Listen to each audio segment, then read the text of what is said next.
Welcome to Brainish English Stories. Chapter 1. One sunny afternoon in June, around 5:30, when the sun was shining warmly in the big courtyard, a fancy carriage pulled up in front of the grand house. The Lady of Mascaret came down the steps just as her husband arrived in the driveway.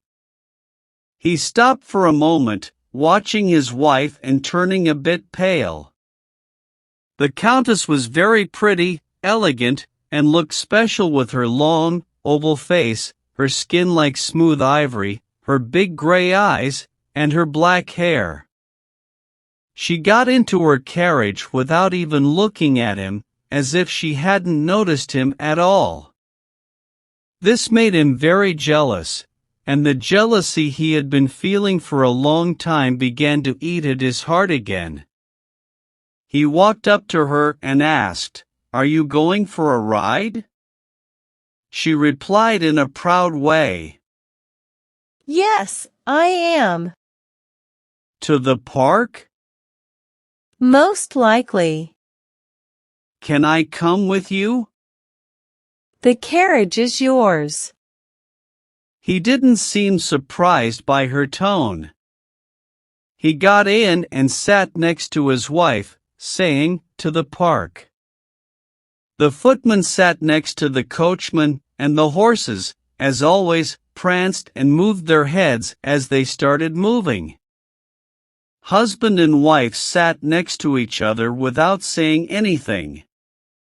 He was thinking about how to start a conversation, but she had such a stubborn and cold look that he didn't dare to try. Finally, he tried something tricky and casually touched the Countess's gloved hand with his own. She quickly pulled her arm away with a look of disgust. This made him thoughtful, even though he was usually a strong and controlling person. He said, "Gabrielle, "What do you want?"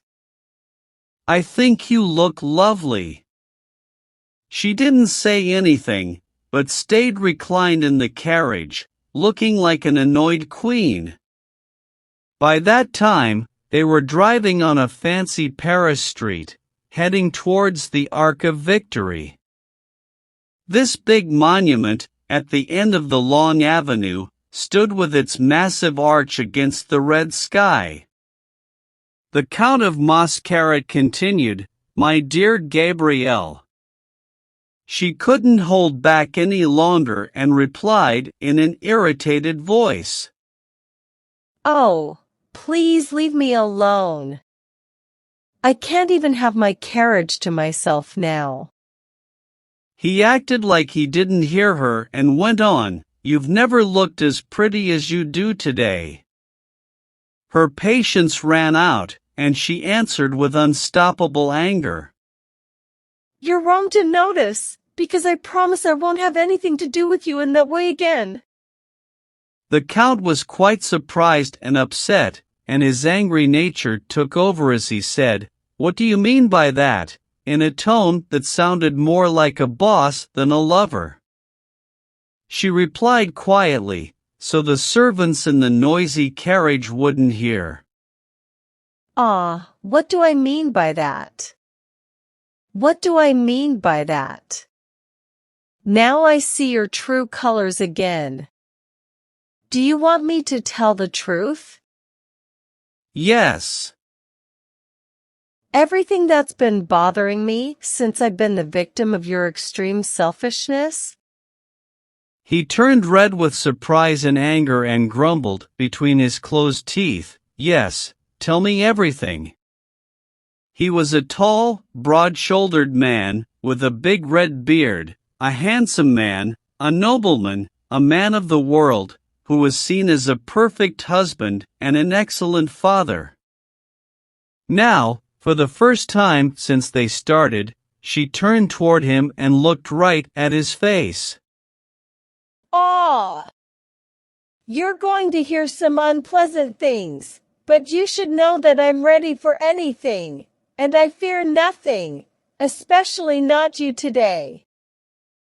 He was also looking into her eyes and was already shaking with anger as he said in a low voice, "You're crazy." No, but I won't be the victim of the awful burden of motherhood that you've forced on me for 11 years.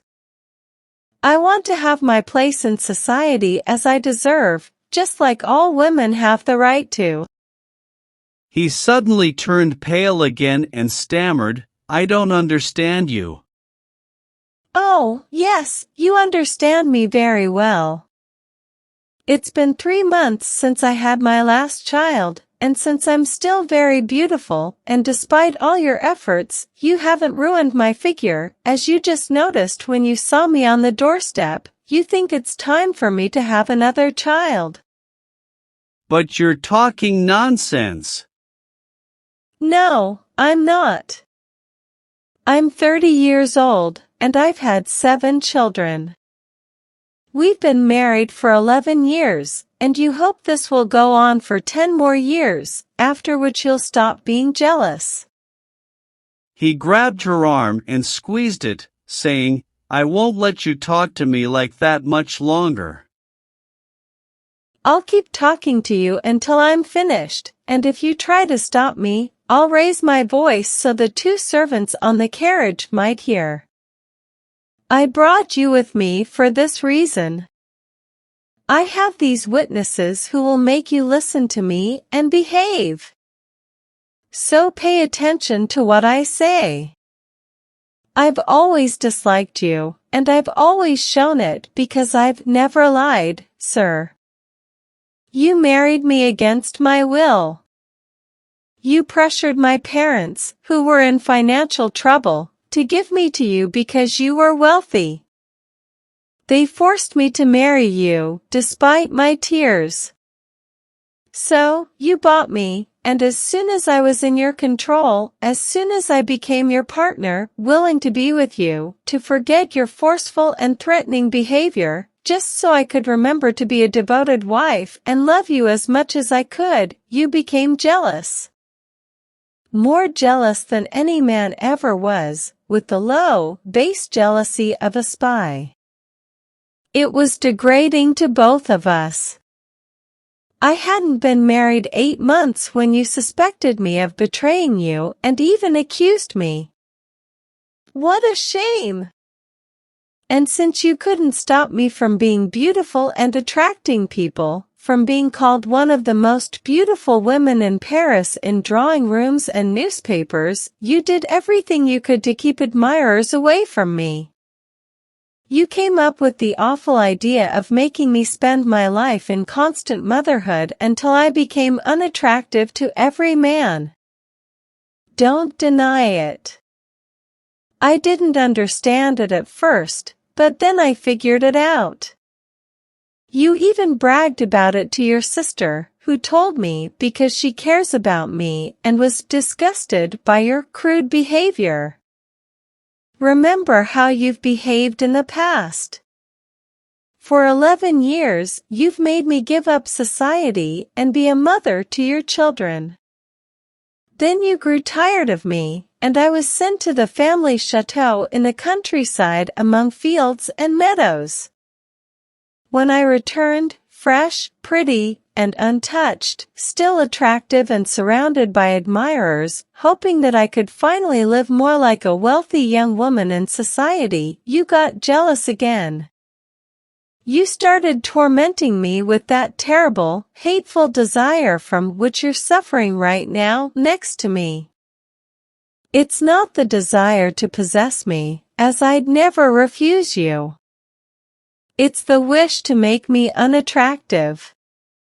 And then that terrible and mysterious thing happened, which took me a long time to understand, but I got sharp by watching your thoughts and actions. You became attached to your children while I was pregnant with them.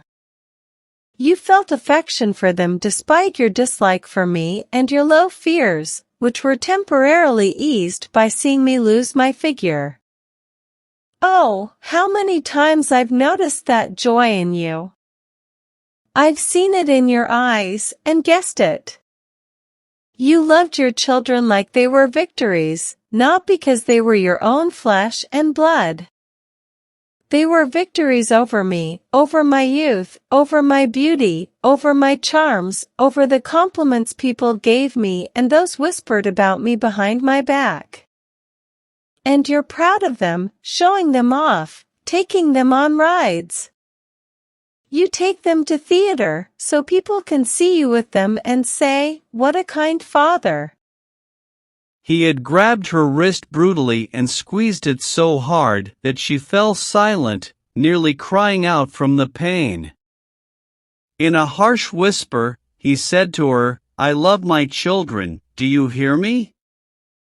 What you just told me is terrible for a mother. But you belong to me, I'm your master, and I can demand whatever I want from you, whenever I want. And I have the law on my side." He was trying to crush her fingers with his strong, muscular hand, and she, pale with pain, tried in vain to free them from his grip. The agony made her breathe heavily, and tears filled her eyes. "You see that I'm the master and the stronger," he said. When he eased his grip slightly, she asked him, "Do you think I'm a religious woman?" He was surprised and stammered, "Yes." "Do you think I could lie in a church?" "No." "Will you go with me to a church?" "Why?" "You'll see." "Will you?" "If you really want to, yes." She raised her voice and called out the coachman. The coachman, leaning slightly without taking his eyes off the horses, seemed to direct his ear toward his mistress alone. She continued, "Drive to St. Philippe Church."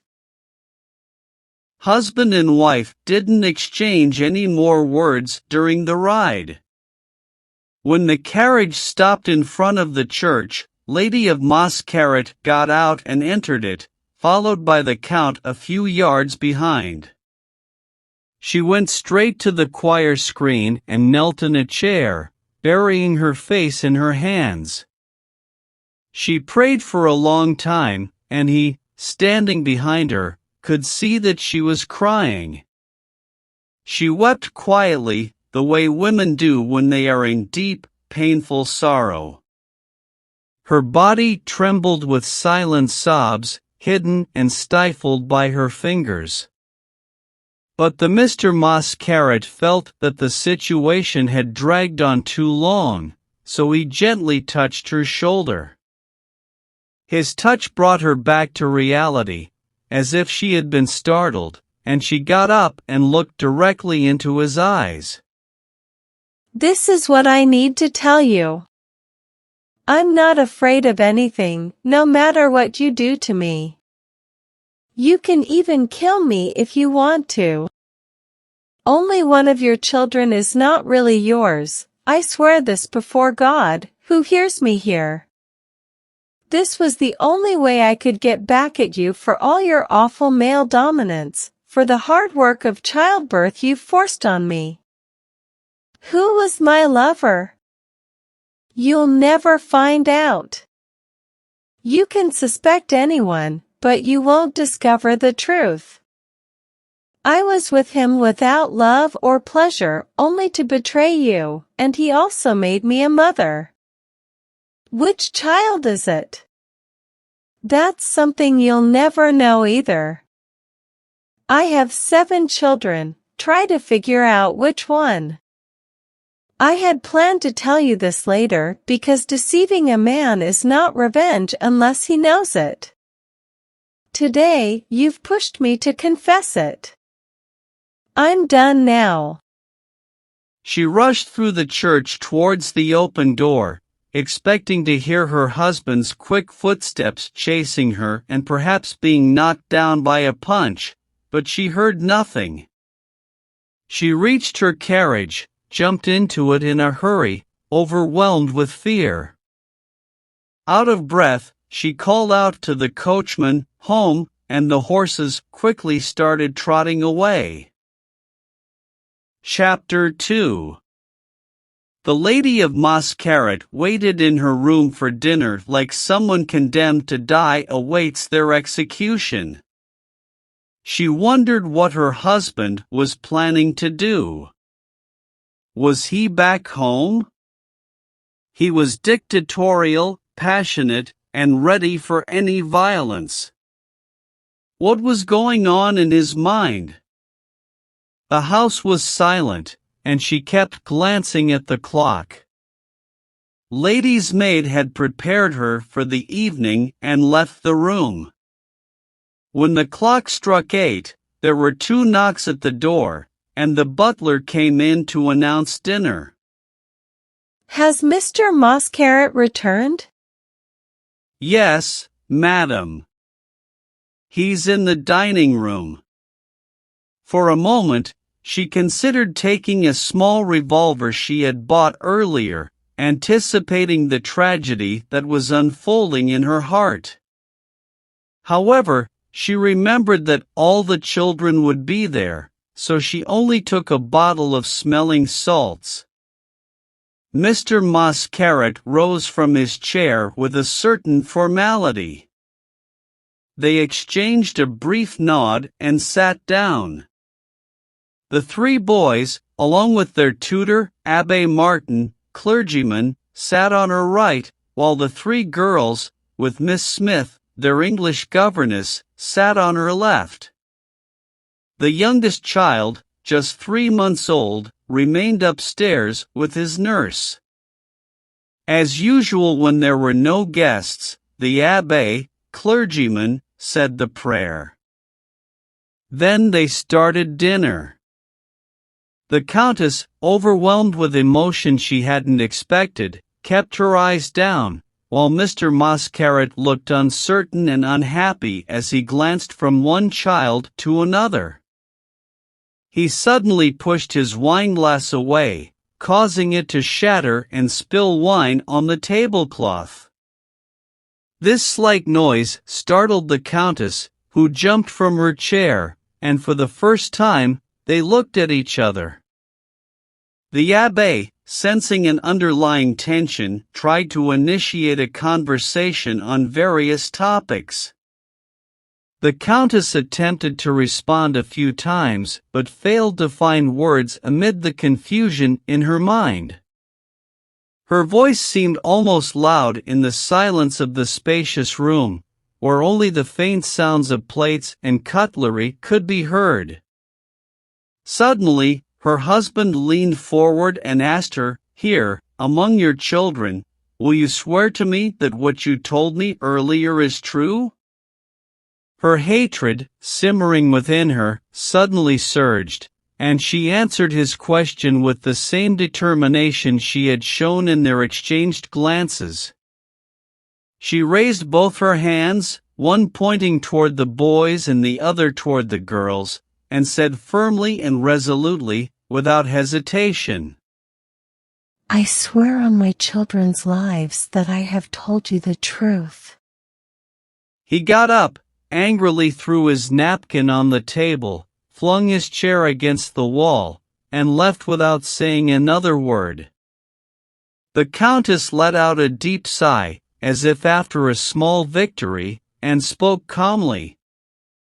"Don't pay any attention to what your father just said, my dears. He was very upset a little while ago, but he'll be fine again in a few days." When dinner was over, she led her children into the drawing room. She engaged the older ones in conversation, and when it was time for them to go to bed, she kissed them lovingly, one by one, before heading to her room alone. She waited, as she had no doubt that her husband would come. Since her children weren't with her, she decided to protect herself as any worldly woman would protect her life. In the pocket of her dress, she placed a small loaded revolver she had purchased a few days earlier. The hours passed, and the house fell into silence.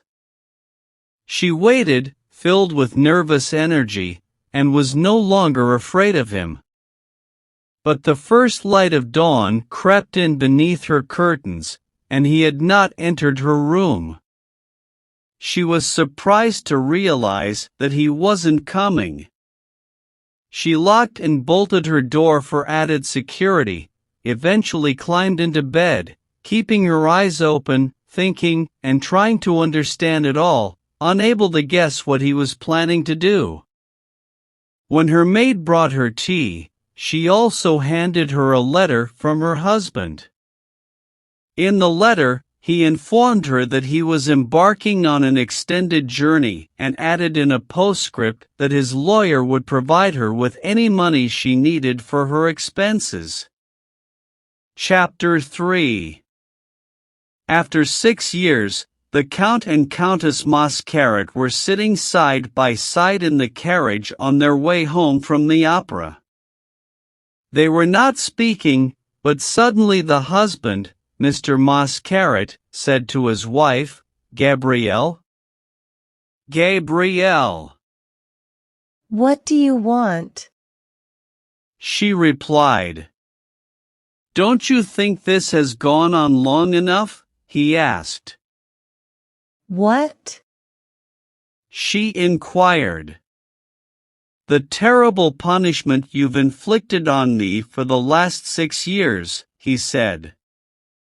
What do you want? I can't help it. She replied. "Then tell me which of our children is not mine," he pleaded. "I swear I'll forgive you and treat that child like the others." I can't do that. She said. "Can't you see that I can't go on living like this, with this constant doubt?" he continued. "Tell me which child it is, and I promise to let go of this torment. I'll treat them all equally." I don't have the right to do that. She said. "Can't you understand that I can't bear this life, this constant question that haunts me every time I look at them?" he cried.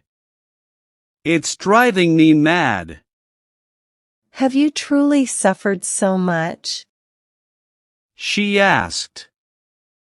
"Yes, terribly," he replied. "Would I have endured living beside you and the unbearable thought that one of them is not mine? Should I have stayed in that house, near you and them, if I didn't love them? You've treated me abominably. I've given all my love to our children, and you know that. For them, I'm a father of the olden times, just as I used to be for you, a husband of an old-fashioned family. By instinct, I've remained a natural man, a man from another era. Yes, I'll admit it, you've made me intensely jealous, because you are of a different nature, with different needs. I'll never forget the things you said to me, but from that day, I stopped worrying about you. I didn't harm you because then I'd have no way to find out which of your children isn't mine. I've waited, but I've suffered more than you could ever imagine. I can't love them anymore, except maybe the 2 eldest. I can't look at them, call them, kiss them without wondering, is it this one? For 6 years, I've kept my distance and behaved correctly toward you, even kindly and accommodating. Tell me the truth, and I swear I won't do anything unkind." In the darkness of the carriage, Mr. Mascaret thought he sensed his wife's emotions, and he begged her once more, "I beg you to tell me the truth." She finally replied, I have been more guilty than you might think, but I could no longer bear the constant cycle of motherhood. I had no choice but to drive you away from me. I lied before God, and I lied with my hand on our children's heads. I never cheated you. He grasped her arm in the darkness, squeezing it as he had done on that fateful day in the park. He stammered, "Is that true?" She affirmed. It is true. Torn with grief, he groaned, "I'll have fresh doubts that will never end. When did you lie, the last time or now? How can I believe you now? How can one believe a woman after that? I will never know what to think."